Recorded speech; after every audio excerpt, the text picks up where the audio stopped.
Pronto. Pronto. Tá com problema Técnico, mas conseguimos aqui logar. Consegui. Boa noite a todos. Vamos dar início aqui ao terceiro dia de lives, né? Da subcomissão da OAB. Parabenizar os demais colegas que já participaram aqui da segunda-feira e na terça-feira das outras lives, falando de estudo técnico preliminar, né, no primeiro dia, parabenizando a doutora Larissa, o doutor Lucas, e ontem a doutora Franciele com o doutor Lobo também deu continuidade, né, no evento. Então, assim, sejam muito bem-vindos, né, à live de hoje. Eu me chamo André Coelho, né, sou membro da comissão, fui já assessor da Comissão de Licitação da Secretaria de Segurança Pública, né? Fui pregoeiro também da Maranhão Parcerias e estamos aqui, somos do mesmo escritório para auxiliar nessa missão aqui que foi dada pela nossa presidente, doutora Gélida. Então, doutor Walter, faça as honras também aqui. Obrigado, meu amigo André. Uma grande honra, né? Tá fazendo parte dessa semana de lives, né? De conversa, de bate-papo, né? De um tema tão importante, né? Que se aproxima, na verdade, já era para a gente já estar se debruçando exclusivamente sobre a 1433, mas o que nos oportuniza, né? Conversar mais, debater sobre esse importante diploma legal que vai trazer algumas inovações, né? Para toda a sociedade. Todos os ouvintes são muito bem convidados, né, a participar desse debate, seja jurista ou não, porque é um tema que, querendo ou não, né, interfere no nosso cotidiano, né, que é as licitações, que é o que permite a prática de políticas públicas, né? Então, é um assunto extremamente importante, que vale a pena a gente debater, vale a pena essa iniciativa da subcomissão, né? É importantíssimo, né, esse debate para toda a sociedade, e em especial os nossos colegas advogados, né, que têm interesse na área. Então, vou fazer uma breve apresentação também, o tempo que o pessoal vai... Até porque a gente atrasa um pouquinho, né? Acontece problemas técnicos aí, mas foi prontamente resolvido. Então, meu nome é Walter, né? Walter Pereira, sou advogado, né? Atuo já na área de licitação já há um pouco tempo, né? Há algum tempo já. Atualmente eu trabalho na assessoria jurídica do Detran, junto com meu colega André, né? Através do escritório Brisac Fonteles, e também trabalho na FAPEMA, que é a Fundação de Amparo à Pesquisa e Desenvolvimento Científico do Maranhão, também atuando também nessa área de gestão de contratos, né? De análise de minutas, né? E que, querendo ou não, vai também sofrer o impacto, né, dessa revolução, né, da nova lei, que trouxe um papel mais, digamos, primordial, né, da assessoria jurídica. Ela traz um protagonismo maior para a assessoria jurídica. A assessoria jurídica hoje ela ampliou, né, a sua função, tanto para a função típica, né, e também a continuidade da sua função atípica. Aí, a gente brinca que, só interpelando aqui, que a gente brinca que tudo envolvia o artigo 38 na antiga lei, né? Então, tudo era usado no artigo 38. Então, dando prosseguimento, que é a atividade nossa, né, de assessoria jurídica, né, que nosso dia a dia vai permear na nova legislação. Exatamente, André. E assim, para também contextualizar aos amigos aí que vão entrando na live, a ideia que a gente organizou aqui, o nosso bate-papo hoje, é ser de forma descontraída, né? Um bate-papo mais informal, até porque a plataforma nos permite, né, essa conversa mais... e o público, né, que vai acompanhando aí também pode não ter muito contato. Então, a nossa intenção não é exaurir o tema, até porque é um tema que tem alguns pontos de debate importantes, né, interessantes, inclusive. Então, nossa ideia é realmente abrir os olhos, né, para essa atuação mais ampliativa da assessoria jurídica. Então, assim, o que o André falou é exatamente o que acontecia na 8.066, né? Se resume, a atuação da assessoria jurídica se resumia a um único dispositivo legal, que era exatamente o artigo 38. Lá no artigo 38 da 8.066, ele elencava que a responsabilidade da assessoria jurídica era apenas de análise, de controle de legalidade das minutas, né?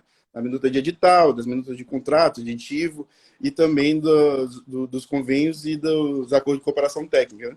Então, assim, todas as atividades, né, que envolviam a 8.666, a assessoria jurídica se resumia apenas à análise de minuta, o que é muito pequeno, André. É pequeno demais para um processo grande, um processo complexo, né, que é a licitação, um processo de licitação, seja ele um processo propriamente de licitação, ou seja a própria dispensa de elegibilidade, que em alguns casos, sim, exige uma análise mais detalhada, mais específica, mais a fim de assegurar realmente uma legalidade, que embora seja uma função atípica da assessoria jurídica, mas é necessária para que seja evitado qualquer problema legal, né? A gente sai da posição que a Lei 8.066 fala que a assessoria jurídica seria um órgão reativo, né? Isso. De uma participação reativa com uma participação mais ativa. A assessoria jurídica não vai ficar parada, estanque, no seu espaço, somente pela participação de um parecer jurídico quando não é demandado. Eu vou participar desde o planejamento, na execução da licitação ou da contratação direta e na fiscalização. Então, a assessoria jurídica não pode ficar parada em somente dar o parecer jurídico, mas tem que assessorar o gestor a tomar melhores decisões, né? Porque se busca a política pública. Então, a assessoria jurídica tem que estar, como o nome já diz, né? Fazer o assessoramento do gestor. A conveniência e a oportunidade vai ser do ordenador de despesa, mas estará sempre permeada pelo aval da assessoria jurídica. Exatamente. E, assim, a assessoria jurídica, seja na 8.066, seja na 1473, não decide nada, mas ela é responsável por municiar, né, o agente público, o gestor, para tomar a decisão assertiva e eficiente. E, assim, voltando um pouco no contexto da 8.066, né, sem querer avançar ainda para as questões das inovações, o contexto histórico, né, que foi a elaboração da 8.066, em 1993, né, que foi a promulgação da lei, a gente estava, né, saindo do primeiro impeachment, né, pós-democratização, que foi o impeachment do Collor, e ali tinha uma necessidade social para que se busque evitar caminhos de corrupção. Então, a 8.066 tem esse papel de evitar a corrupção. A gente sabe que falhou, né? Não existe... infelizmente, a corrupção está impregnada na nossa sociedade de uma forma estrutural, não só nos órgãos públicos, mas a intenção desse normativo legal era justamente trazer uma dificuldade maior para que se tivesse essa corrupção. E aí, sim, a introdução de mais um controle, que é exatamente esse controle de legalidade da assessoria jurídica, que, mais uma vez, é uma função atípica da assessoria jurídica. Ora, a assessoria jurídica, o nome já diz, ela assessora, ela vai dar auxílio ao gestor, ela vai representar o gestor extra e judicialmente. Então, debruçar a função da assessoria jurídica apenas a análise de edital, de minuta de edital, né, propriamente o edital, é muito pouco, né, é muito pequeno. E aí, corrobora o que você está dizendo. Ainda que o normativo legal, do artigo 38, elenque lá que a função da assessoria jurídica é essa, mas a gente já, mesmo na vigência da outra lei, a gente ia extramuros, né? A gente ia lá no gestor, perguntava, assessorava, de fato, mesmo não havendo esse permissivo legal, né? O que gerava uma insegurança jurídica, né? E, como consequência, gerou o medo da administração. Essa que é a verdade, né? Por ausência de uma segurança jurídica mais efetiva, de um dispositivo expressamente posto, como é o caso da 1473, acabou que as assessorias jurídicas não tinha uma segurança para inovar, não tinha uma segurança para ser proativa, né? Então, eu entendo que em algumas assessorias exista essa barreira de avançar por uma questão de autoproteção, né? Já que os órgãos de controle fiscalizam, inclusive, o parecer do jurídico. E, a princípio do que já foi explanado, né, ontem mesmo, né, bem explicitado pela nossa colega, né, pela Franciele, doutora Franciele, em saber segregar algumas funções de controle interno, né, que antiga lei, as atividades não eram regulamentadas especificamente, né? Então as atividades, de acordo com a organização do órgão, sendo municipal, sendo estadual ou federal, incumbia para gestores ou atores diferentes, e agora está bem explicitado. Então tem a atividade do controle interno e a atividade de assessoria jurídica, né? Do assessoramento jurídico. As duas fazem parte da segunda linha de defesa, né? Que é o que prevê o artigo 169 da nova lei. Mas são atividades complementares, né? Então, a assessoria jurídica vai fazer o exame da legalidade e juridicidade, que além da legalidade, observar a administração como princípios, né? O que a administração permeia em fazer aquela contratação direta ou uma licitação, o objetivo em si. Então, desde o planejamento, do que foi já dito, na elaboração do estudo técnico preliminar, um plano manual de compras, que é uma evolução que foi feita para essa nova legislação que o Estado já aplica já há 3 anos, né, que a gente consegue acompanhar esse planejamento na execução, na definição de tomada de decisões, né, do gestor. Então, são papéis que estão ficando mais claros na nova lei. Então, falar de controle interno e assessoria jurídica, como o artigo 169 da nova lei diz, seria basicamente, fazendo uma analogia, seria o meio de campo, né? Então, tem a primeira linha, que são os atores específicos que estão na linha de frente, né, que é o agente de contratação, que vai ser regulamentado hoje, o agente que faz o planejamento, a pesquisa de preço. E na última linha é o controle interno, com o órgão geral do município ou do estado, e o controle externo, que é feito pelo Tribunal de Contas. Então, essas linhas de defesa que dão maior garantia para um sistema mais probo, né? Então está muito mais bem definida na nova lei. Exato. E assim, André, o que assim, a gente tem uma certa experiência, né, em alguns órgãos, então o que acabava esse controle interno se resumia a um checklist, né?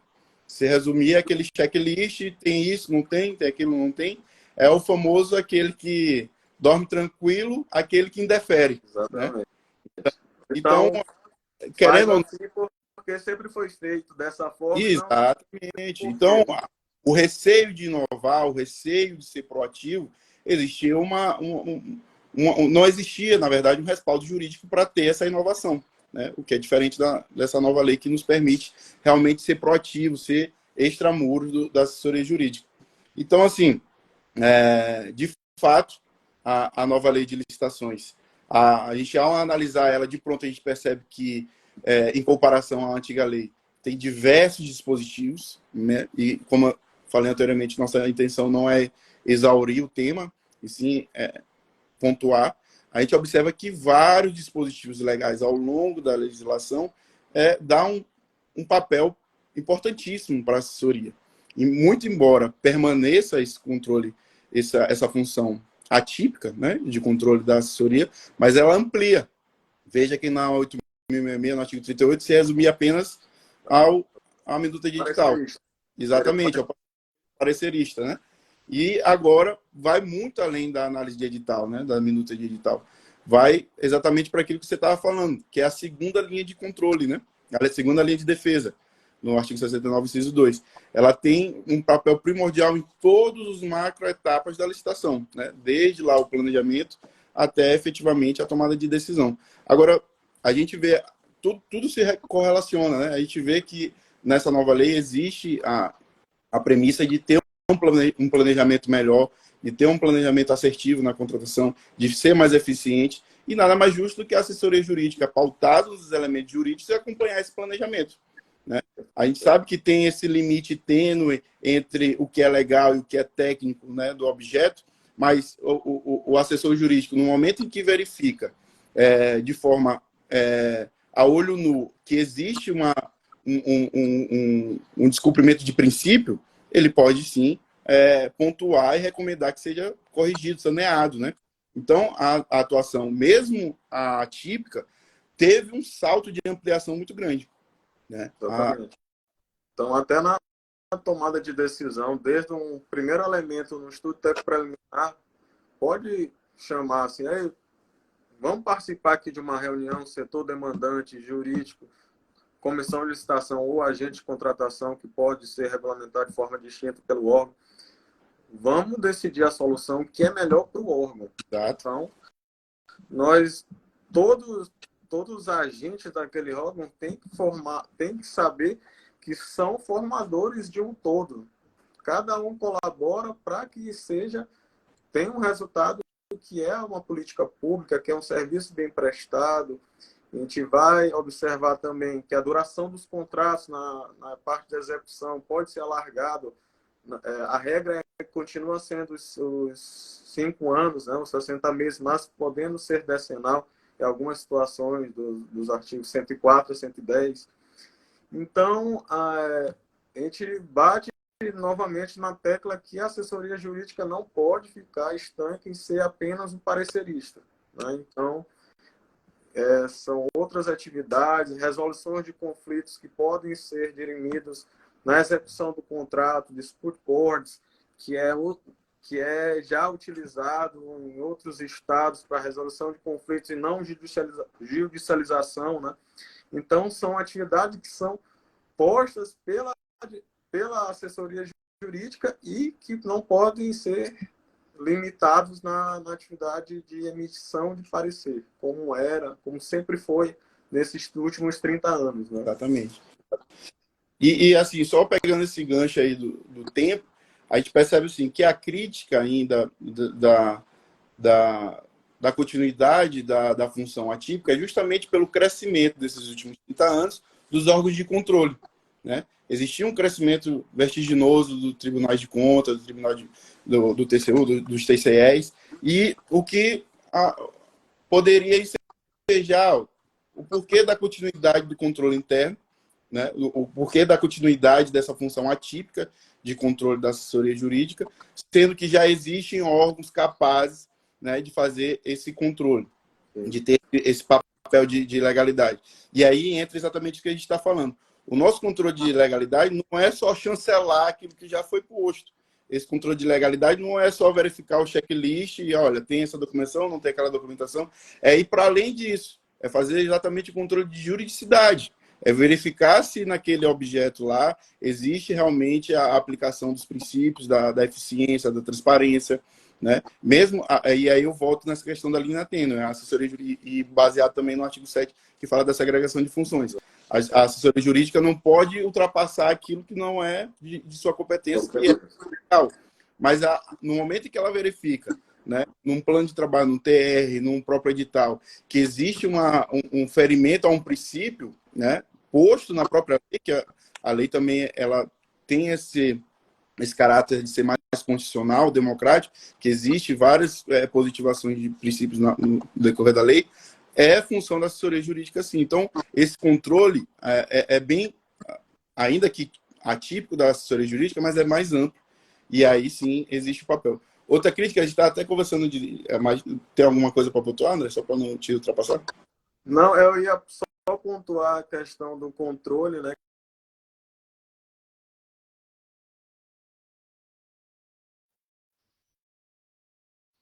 Desenvolveu numa visita técnica ao próprio Tribunal de Contas da elaboração de formulários de gerenciamento, né? A gente levou essa ideia, né, numa das reuniões que eu fiz parte com É, a presidente Guilherme. é até bom fazer essa pontuação, né? O papel, o excelentíssimo trabalho que está sendo feito pela subcomissão, que é as visitas técnicas. Podia abordar um pouco melhor. Infelizmente, todas as vezes que teve a visita, eu tive um contratempo, não consegui ir, mas é extremamente interessante, sim. Então, a gente, para reativar o objetivo, né, da nossa comissão, né, que foi instituída lá em maio, né, o primeiro simpósio, e depois foi um projeto que a gente engajou, foi realizar mesmo essas visitas técnicas às secretarias de Estado, ao Tribunal de Contas, né? A gente até agradece a receptividade que nós tivemos, né, na Secretaria de Indústria e Comércio do Estado, no Tribunal de Contas, na própria Central de Compras do Estado. Então, assim, foi uma ideia que a gente sentia a necessidade de conversar com os outros órgãos, atores que faziam parte do sistema de compras públicas, para saber como é que estava essa adaptação à nova lei, né? Então, nós elaboramos um documento de um formulário, na verdade, né, até em formato digital, que a gente pode disponibilizar quem tiver interesse a levar para o seu município, né, o próprio assessor jurídico, né, que milita nessa área, em mapear a atividade, como está sendo feita essa adaptação à nova lei, né? Então, qual é a dificuldade do município? É planejamento, é execução do contrato, regulamentação, que a gente sabe que muitos pontos podem ser regulamentados especificamente além da 14.133. Então, a gente foi fazer essa visita e foi muito bem recebido para fazer essa sensibilização de adaptação, né? A gente não quer só dizer seu órgão não está preparado, mas vamos caminhar junto, vamos evoluir junto. Então, essa foi a nossa principal preocupação. E uma dessas ferramentas foi levado como modelo no Tribunal de Contas, que está sendo feita essa pesquisa nos municípios para saber o grau de maturidade daqueles municípios em adaptação da nova lei, né? Foi até um evento que nós participamos na Assembleia Legislativa sobre controles internos, né? Nossa comissão foi apresentada pela nossa presidente, né, Gérida, e a gente vê essa necessidade de estar no mesmo passo, né, tanto a nível municipal como estadual. A gente sabe que a nível federal já é uma outra realidade. Nós temos uma capacidade administrativa diferente. Então, a gente tem que incutir essa para pequenos municípios, que a gente sabe que ainda mais 4 anos para se adaptar, alguns pequenos municípios, mas a gente não pode ficar parado. Então, a gente tem que ser mais proativo. Nós estamos a 100 dias, né? Se não for adiado mais uma vez, mas a gente sabe que está muito próximo. A gente já teve uma outra oportunidade. Porque eu pensei que não ia ser adiado e perdi essa aposta. Agora eu duvido mais. Virou lei, né? Antes estava só sobre medida provisória, então fica mais difícil ter um novo adiamento. A gente acredita que não, mas não vou mais apostar. Não aposto mais não. Mas é isso. Então, foi um projeto que foi muito bem recebido, né, nesses órgãos. Então, se alguém quiser também, a gente pode compartilhar desse documento. É uma das atividades que a gente tem levado para a sociedade, para Exatamente. o Estado. E você falou a palavra-chave aqui do nosso debate, aqui do nosso bate-papo. É proatividade, né? O que a subcomissão está fazendo, né, é exatamente o que a assessoria jurídica tem que fazer a partir da 1463, é ser proativa. Ir além da análise de edital, verificar, de fato, enfrentar aquela decisão que está com algum vício, né, sanável. Indicar qual a solução que pode ser escolhida pelo gestor. Binar, realmente, dar munição, né, de informações, né, procurar realmente assessorar, que aí sim a gente entra, de fato, na função típica da assessoria jurídica, que é assessorar, auxiliar, né, não só o gestor, né, não só o gestor máximo, mas todos aqueles agentes, aqueles atores que, porventura, solicitar, né, ou precisar realmente de um auxílio da assessoria jurídica. E, ao longo da 14.133, a gente encontra diversos exemplos, né? O artigo 117, que fala sobre a possibilidade de auxiliar o fiscal do contrato, né? O artigo 168, que fala sobre a possibilidade de auxiliar o agente de contratação em eventual recurso, né, do licitante. Então, diversas situações, a gente encontra o papel da assessoria presente, aí sim, de forma típica, assessorando, né, dando um apoio de fato. E é muito esse o papel que hoje o assessor jurídico deve ter. É de realmente ter em mente que o processo de licitação é o meio pelo qual a gente consegue alcançar a política pública, né? Então, assim, a gente no caminho encontrar um obstáculo, a gente tem que superar esse obstáculo, a gente tem que enfrentar ele, a gente tem que conversar e multidisciplinarmente com outros atores do processo de contratação e encontrar, e aí sim, de forma legal, né, a nossa solução para encontrar o interesse público, né, resguardar o interesse público.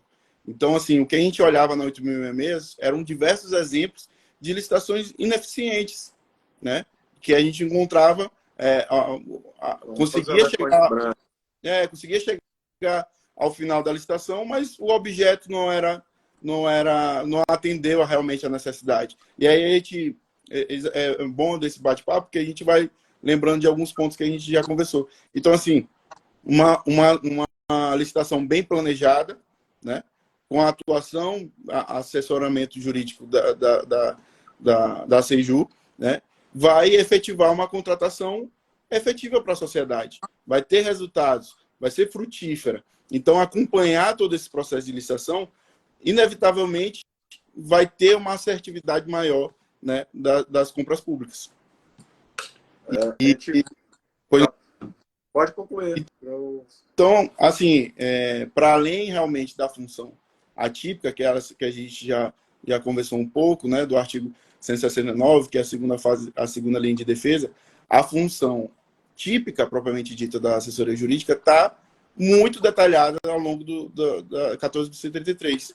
Diversos exemplos a gente encontra a função típica. E, assim, aí a gente para pensar, peraí, a assessoria jurídica vai continuar com função atípica, ampliada, né, todos os momentos da licitação, e ainda vai ter a função típica, né, de assessoramento. O trabalho vai aumentar, né? Não? Então, a gente já tem um trabalho grande, a gente já faz essa função. Duplicar, que a gente fala que... Então... A gente já faz essa função.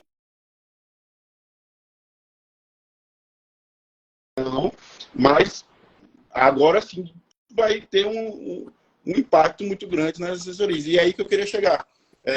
Primeiro que a gente vai ter que se adaptar a isso, né? O órgão como um todo, mas especificamente as assessorias. A gente não vai ter mais aqueles pareceres padronizados, né? Na verdade, a gente vai efetivamente efetivamente tornar os pareceres referenciais, né? Vamos ter essa demanda mais otimizada, né? Não ficar parando em alguns temas que já foram inúmeras vezes já debruçados. Então, me esqueci agora qual o dispositivo fala, se eu não me engano é o artigo 19, inciso... o quarto. 19, que fomenta, né, a utilização de minutas padrões, que fomenta a utilização de parecer referencial, justamente para diminuir esse volume de trabalho, para aí sim, ao invés da assessoria jurídica se debruçar por questões que já são pacificadas, questões que já conseguem ser resolutivas, para se debruçar por questões mais complexas, para encontrar realmente soluções em processos de maior complexidade. Exato. Além do que me veio à cabeça agora é o 53, e inciso 5 também, que fala sobre a possibilidade de dispensa em razão do dispensa do parecer jurídico em razão do valor, né, e em situações menos complexas. Então, há um contrapeso, né, nesse aumento de demanda da assessoria jurídica, mas há também dispositivos que regulamentam, né, a otimização desse trabalho. Aí, eram esses dois artigos que eu ia mencionar sobre a padronização dos Exato. pareceres jurídicos, né? Então, é uma tendência que é levada não só sobre o aspecto jurídico, né? Sobre o parecer. Então, a gente usa muito desde da antiga lei que vai entrar em desuso, modelos que são capitaneados Exato. pela AGU. Então, é modelo de ETP, modelo de parecer, minutas de licitações, né? Então, assim, a gente planificar, a gente não está dizendo que vai engessar, mas, pelo Sim. contrário, É a gente otimizar, né? otimizar o trabalho. E quando assim, uma licitação é muito bem feita, qual o problema da gente copiar, né? Não levar a licitação como um todo, mas assim, se a gente observar que todos os passos foram bem realizados, foram bem executados, a gente usa como espelho. Então, planejar bem, fazer ações bem planejadas, não é somente através do parecer jurídico, né?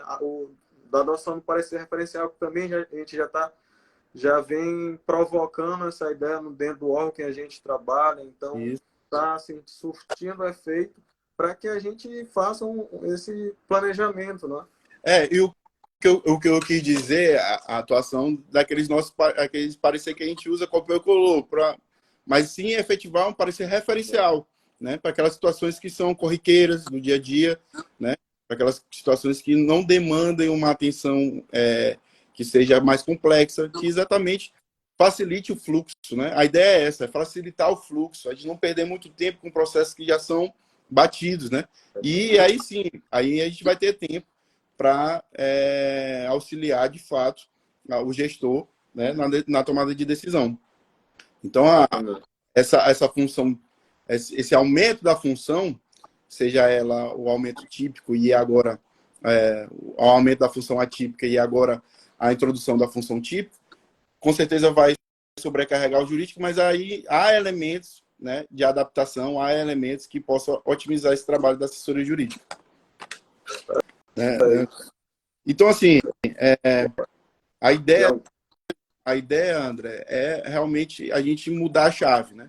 Não ter mais aquela ideia de apenas fazer um checklist, né? O parecer jurídico tem uma importância maior, o parecer jurídico não pode se limitar apenas a um aspecto da licitação, né? Que é no caso da análise de editais, mas sim analisar todas as etapas, né, que possibilitem uma licitação correta, uma licitação eficiente, né, e aí sim alcance o objetivo, que é a implementação de política pública. Walter, eu estou lembrando aqui um outro ponto, não sei se quiser comentar, compartilhar com a gente sobre a inovação da defesa dos agentes públicos. Então, acho que é o ponto que a gente lembrei aqui, que a gente pode contribuir para compartilhar. Exatamente. E assim, exatamente a chave, a conclusão que a gente tira também dessa atuação típica da assessoria jurídica é exatamente essa possibilidade, né, do gestor público, no momento dele tomar uma atitude baseada naquele parecer jurídico, né, ser assessorado extrajuridicamente pela própria assessoria jurídica. Nada mais justo, né? Nada mais justo. E, na verdade, isso é um incentivo, né, para os agentes públicos provocarem mais a assessoria jurídica, né? Trazerem para ele uma segurança jurídica maior, trazer para ele, de fato, uma segurança para tomar uma decisão inovadora, né? Então, exatamente contrapõe aquilo que eu falei no primeiro, no início. Antigamente, na 8666, a insegurança pairava, né? A insegurança de tomar uma decisão inovadora, né? De ser proativo. Agora não, ela incentiva. Tanto é que traz um dispositivo que possibilite a defesa extrajudicial e judicialmente do agente que tomou a decisão pautada na assessoria jurídica. Perfeito. Isso aí, realmente, a legislação foi cirúrgica nesse ponto, né? Porque senão ia continuar na mesma. Ia continuar na mesma. O pessoal ia continuar inseguro, né, para tomar decisões inovadoras. Então, é exatamente essa principal assim, inovação que a gente vê para a nova lei de dar maior segurança às decisões do ordenador de despesa, né? Então, do gestor público. E então, assim, era a cereja do bolo que a gente tinha deixado, ficou para o final, mas a gente vê como a importância da inovação da nova lei. Claro que a gente destaque que o agente público também pode ser representado por um agente privado. Aí fica a verdade, né? Mas, assim, ter a possibilidade de ser defendido, então, fazer a defesa por um procurador público, né? Então, dá maior segurança àquele gestor. Então, é uma inovação que trouxe a nova lei. Exato. E assim, André, eu queria concluir, não concluir se alguém tiver alguma coisa a introduzir, também pode ficar à vontade. Mas a ideia central, assim, André, na nova lei, é não ficar preso a amarras, né? Não ficar preso a regras que não alcançam o objetivo, né? O processo é um instrumento. Então, assim, claro que a gente tem que pautar por todos os princípios, né? Inclusive o da legalidade, mas a gente não pode ficar preso a amarras, né? De 30 anos, né? Que a gente sabe que não teve resultado frutífero. Pelo contrário, além de não conseguir combater a corrupção, trouxe uma ineficiência para a administração pública nas suas compras. Então, a ideia, André, é realmente fazer um controle de juridicidade. É encontrar nos princípios um mecanismo que dê a solução para o gestor público. É encontrar na própria lei, encontrar nos princípios, encontrar em decisões que a gente vai, porventura, encontrar ainda na nova lei, encontrar a solução para o gestor. Não ficar preso a amarras que não vai conseguir efetivar a política pública. Então, mais uma vez, o papel da assessoria jurídica ela tem que ser extramuros, ela tem que ser proativa, ela tem que ser... mais do que necessário, é obrigatório agora. Né? E entender também a mentalidade, né, que a gente também fala que o licitante, né, o ente privado, é um parceiro da administração pública. Né? Então, quando a gente vem conversar sobre outros tipos de modalidade, que é o diálogo competitivo, né, outra inovação da nova lei, que eu trago o mercado, o licitante como um agente também para construir uma solução possível para a administração pública. Então, assim, o licitante ele está como parceiro da administração pública para obtenção, né, de uma política pública, né?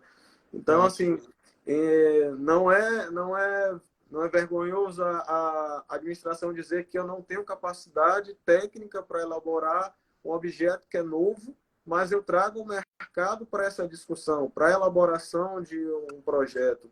Então, é exatamente a administração dizendo que eu quero inovar e preciso provocar o mercado para construir uma solução mais efetiva. Então, assim, quebra esse paradigma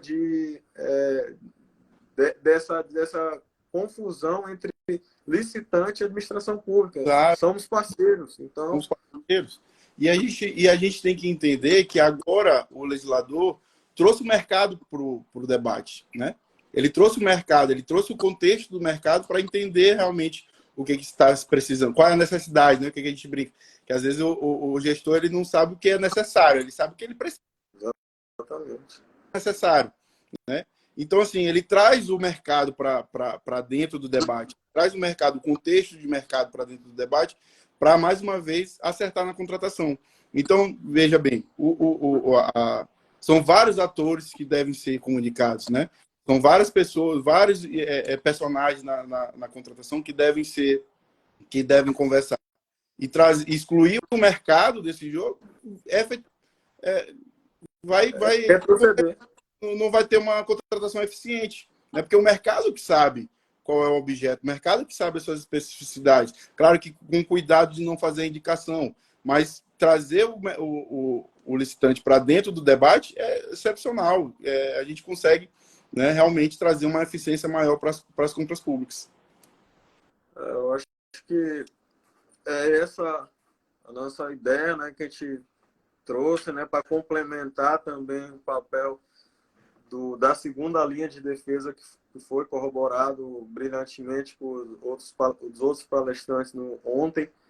Então, assim, a gente está encerrando aqui agora a live do terceiro dia dos insights jurídicos e a gente faz o convite para acompanhar, continuar acompanhando amanhã e na sexta-feira, né? A gente deixa aberto o canal de diálogo, o convite para colegas que queiram participar da comissão, né, para contribuir.